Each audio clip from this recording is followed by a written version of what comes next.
My name is Cassie. I am 23 years old. I graduated as a qualified nurse this year and was given my first position as a home nurse. My patient was an English gentleman in his early 80s who suffered from Alzheimer's. In the first meeting, the patient was given his record, and from it I could see that he was a convert to the religion of Islam, therefore he was a Muslim. I knew from this that I would need to take into account some modes of treatment that may go against his faith, and therefore try to adapt my care to meet his needs. I bought in some halal meat to cook for him and ensured that there was no pork or alcohol in the premises, as I did some research which showed me that these were forbidden in Islam. My patient was in a very advanced stage of his condition, so many of my colleagues could not understand why I was going through so much effort for him.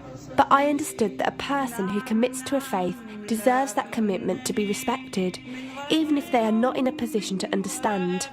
Anyway, after a few weeks with my patient, I began to notice some patterns of movement.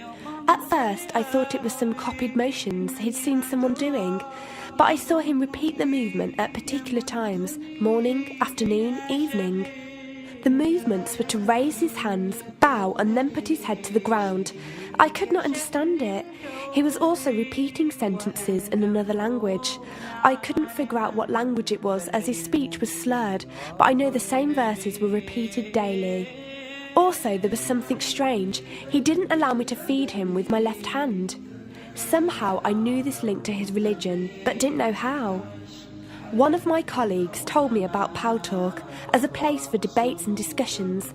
As I did not know any Muslims except for my patient, I thought it would be good to speak to someone live and ask questions. I went on the Islam section and entered the room True Message. Here I asked questions regarding the repeated movements and was told that these were the actions of prayer. I did not really believe it until someone posted a link on the Islamic prayer on YouTube. I was shocked. A man who has lost all memory of his children, of his occupation, and could barely eat and drink, was able to remember not only actions of prayer, but verses that were in another language. This was nothing short of incredible, and I knew that this man was devout in his faith, which made me want to learn more in order to care for him the best I could. I came into the Paltalk room as often as I could, and was given a link to read the translation of the Quran and listen to it. The chapter of the bee gave me chills, and I repeated it several times a day. I saved a recording of the Quran on my iPod and gave it to my patient to listen to. He was smiling and crying, and in reading the translation I could see why. I applied what I gained from Paltalk to care for my patient, but gradually found myself coming to the room to find answers for myself. I never really took the time to look at my life.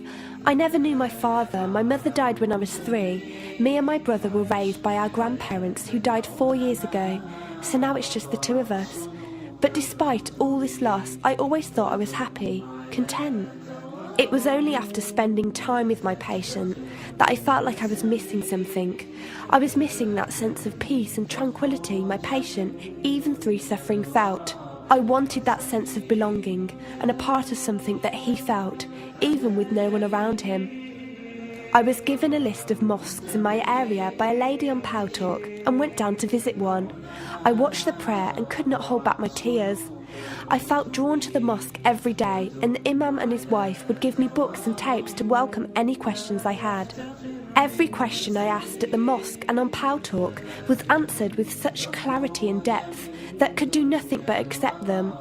I have never practiced a faith, but always believed that there was a God. I just did not know how to worship him. One evening I came onto Paltalk, and one of the speakers on the mic addressed me. He asked me if I have any questions. I said no.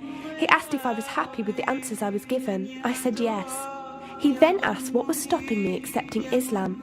I could not answer. I went to the mosque to watch the dawn prayer. The imam asked me the same question. I could not answer. I then went to tend to my patient. I was feeding him, and as I looked into his eyes, I just realised he was brought to me for a reason, and the only thing stopping me from accepting was fear.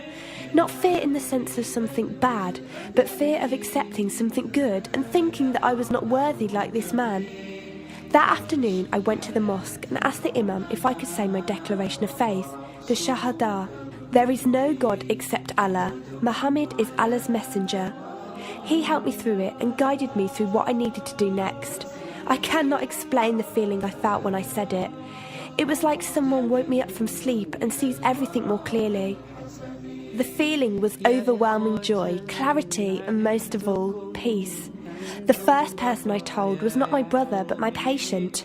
I went to him, and before I even opened my mouth, he cried and smiled at me. I broke down in front of him. I owed him so much. I came home and logged onto Paltalk and repeated the Shahada for the room.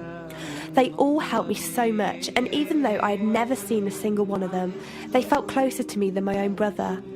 I did eventually call my brother to tell him, and although he wasn't happy, he supported me and said he would be there. I couldn't ask for any more. After my first week as a Muslim, my patient passed away in his sleep while I was caring for him. Inna lillahi wa inna ilaihi raji'un. He died a peaceful death, and I was the only person with him. He was like the father I never had, and he was my doorway to Islam. From the day of my Shahada to this very day, and for every day for as long as I live, I will pray that Allah shows mercy on him and grant him every good deed I perform in the tenfold.